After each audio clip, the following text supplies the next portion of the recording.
Hello दोस्तों, मैं धीरेन स्वागत करता हूं आपका एग्ज़ाम स्टडी विद संगीता में। दोस्तों, आज के इस वीडियो में हम बात करेंगे साइंस में फिजिक्स से एक मोस्ट इम्पॉर्टेंट टॉपिक की। आज हम बात करेंगे तरंग गति से बनने वाले टॉप 35 प्लस क्वेश्चन की।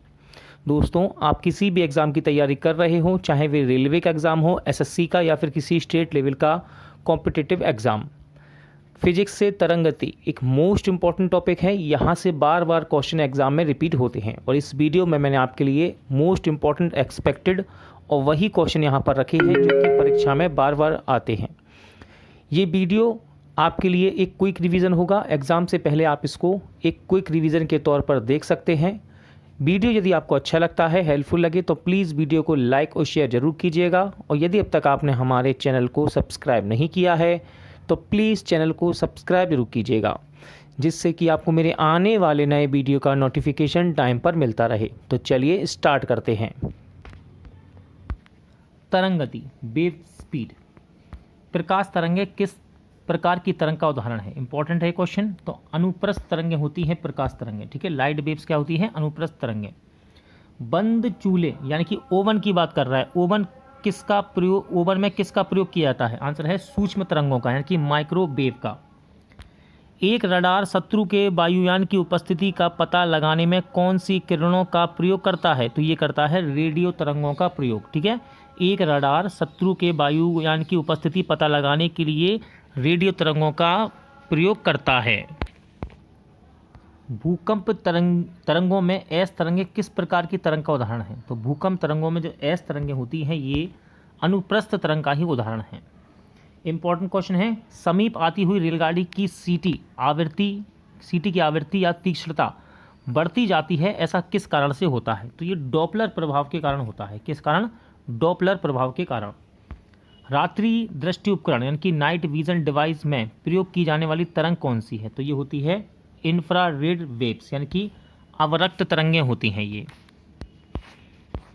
कुलीज नलिका अथवा ट्यूब में का प्रयोग कौन सी किरण उत्पन्न करने के लिए किया जाता है? सही आंसर है एक्स किरण है।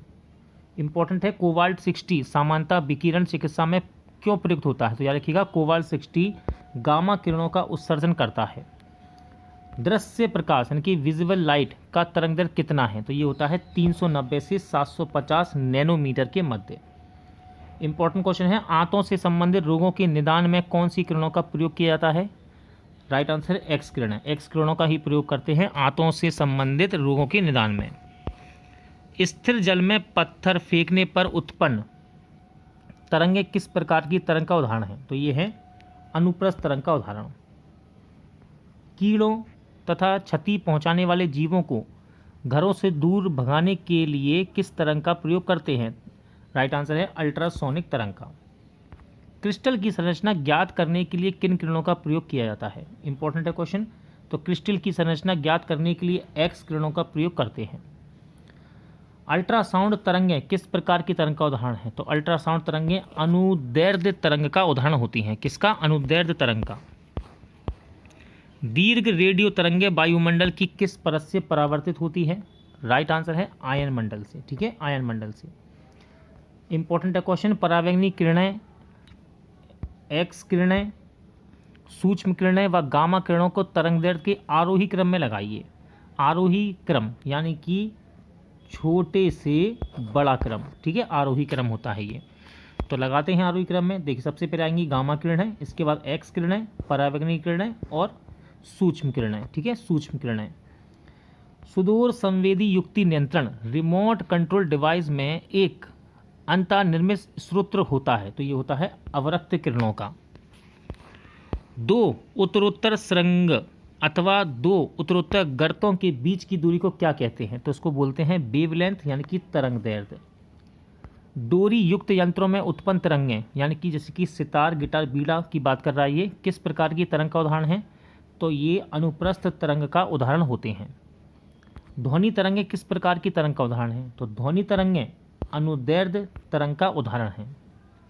भूकंप तरंगें में पी तरंग किस प्रकार की तरंग का उदाहरण होती हैं? तो ये अनुदैर्ध्य तरंग का उदाहरण है, ठीक है। भूकंप तरंग में जो पी तरंगें होती हैं ये अनुदैर्ध्य तरंग का ही उदाहरण है। सर्पिलाकार स्प्रिंग में उत्पन्न तरंगें किस प्रकार की तरंग का उदाहरण है? राइट आंसर है अनुदैर्ध्य तरंग का।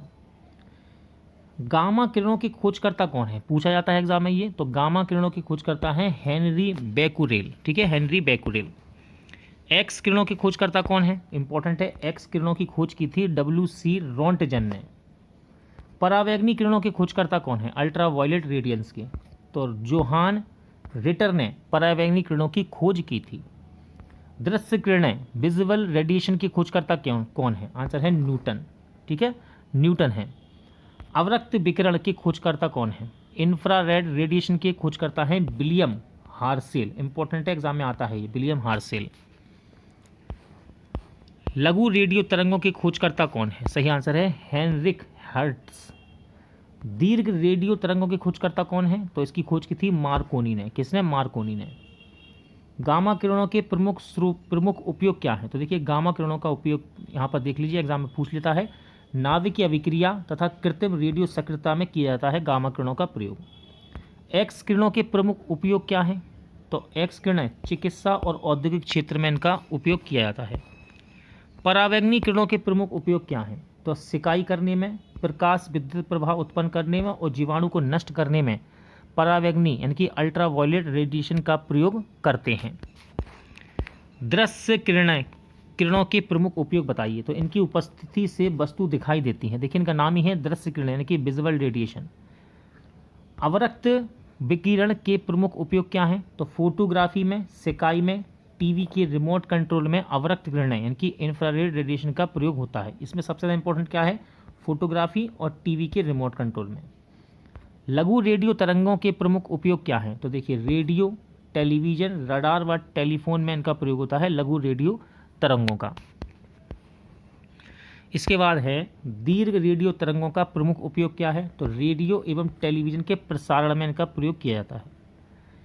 समुद्र में डूबी वस्तुओं का पता लगाने के लिए प्रयुक्त किया जाने वाला उपकरण को क्या कहते हैं? तो इसको कहते हैं सोनार। क्या बोला जाता है? सोनार।